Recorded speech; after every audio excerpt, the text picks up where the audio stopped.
The most impressive and largest civil structures around the world are founded on pile foundations. In the Netherlands, we have a long history of pile foundations due to the soft soil in the western part of our country. For example, the canal houses in Amsterdam are founded on wooden piles, but also larger buildings like the Amsterdam train station and the Royal Palace of Amsterdam have pile foundations. Nowadays, concrete and steel piles are the standard for all kinds of projects, from terraced houses to skyscrapers and from windmills to factories. In this video, I will solely focus on impact pile driving.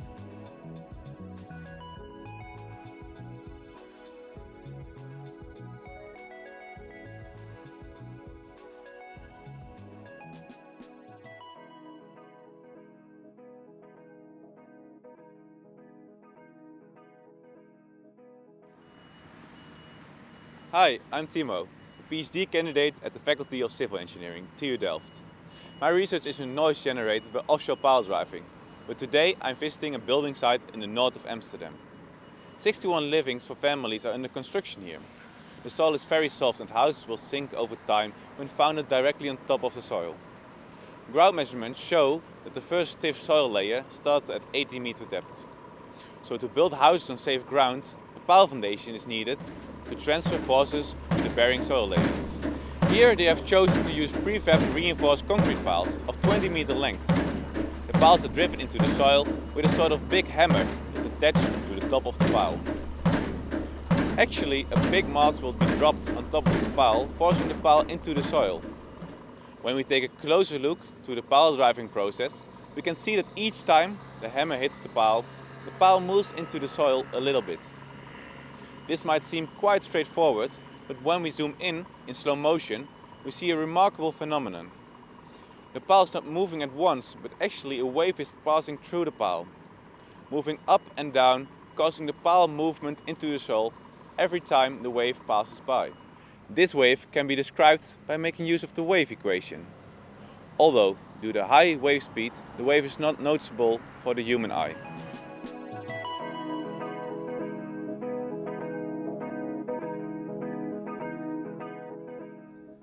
When we schematize the pile driving process, we represent the pile as a bar and the hammer as an impact force. When the pile is hit, the upper part of the pile experiences a compressional stress and a compressional wave is formed. Compressed means that the particles in the pile have moved closer to each other, or in other words, that the pile has a negative strain. A wave implies motion. The compressed part of the pile will travel downwards with the wave speed of the pile's material. The particle velocity of the wave is in the propagating direction of the compressed wave. In all other places, the pile is at rest. It is important to understand that when the pile is hit, it does not move as a rigid body, but a wave propagates through it, causing local motion. As a metaphor, the wave can be compared with the movement of a caterpillar. There are two different ways the wave can reflect, dependent on whether the end of the pile is fixed or free to move. The effect of a fixed or free end can be visualized with an animation. As we can see, a wave propagates through the pile. When the wave reaches the fixed end, upon reflection, the particles will move even closer to each other. The stress will double after reflection. A compressional wave will travel backwards through the pile. In case of a free end, in the edge, no stress can exist. Upon reflection, the pile will extend itself. Particles will move further apart and the tension wave will travel backwards, like the movement of a caterpillar. We can relate the free and fixed end to pile driving.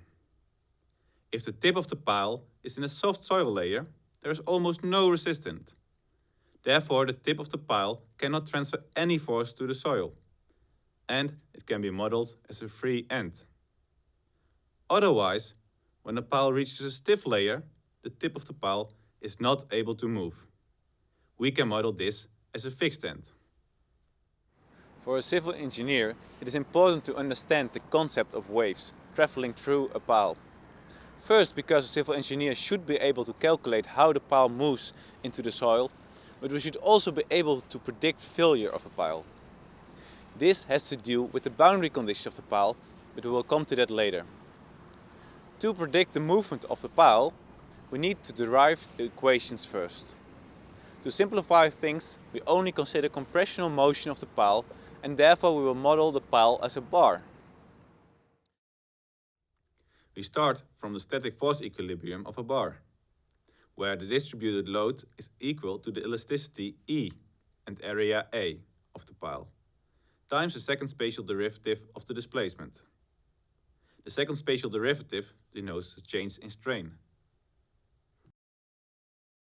When the dynamics of the pile are included, we need to incorporate the inertia of the pile. The inertia is related to mass and acceleration. The mass of the pile is based on its density ρ and area A. The acceleration is denoted with the second time derivative of the displacement. So after adding this inertia component, we found the pile equation that we are looking for. And if you look again, you might see that it almost looks like the wave equation that you have learned in class. In pile driving, the major resisting force of the pile is friction with the soil on the surface of the pile. Energy radiates away into the soil, which can be seen as damping. For now, we will neglect this distributed load due to its complexity. Therefore, we will set Q to 0. We can also find the wave speed from the material properties. When we substitute this back into the equation, we find the homogeneous wave equation. The hammer impact on top of the pile will be modeled as an initial velocity just after hitting the pile. The boundary conditions will be assumed free. That means that they are allowed to move, but cannot transfer any stresses. Actually, we assume a case equal to a bar floating in the air without any resistance. But the analogy can easily be made to pile driving of a pile in really soft soil. As mentioned, we will consider an initial velocity g of x and no initial displacement f of x for a bar with two free ends. Although the exact shape of the initial velocity does not matter for the derivation that you are going to do, it is described by a cosinusoidal and heaviside function. Good luck with the derivation.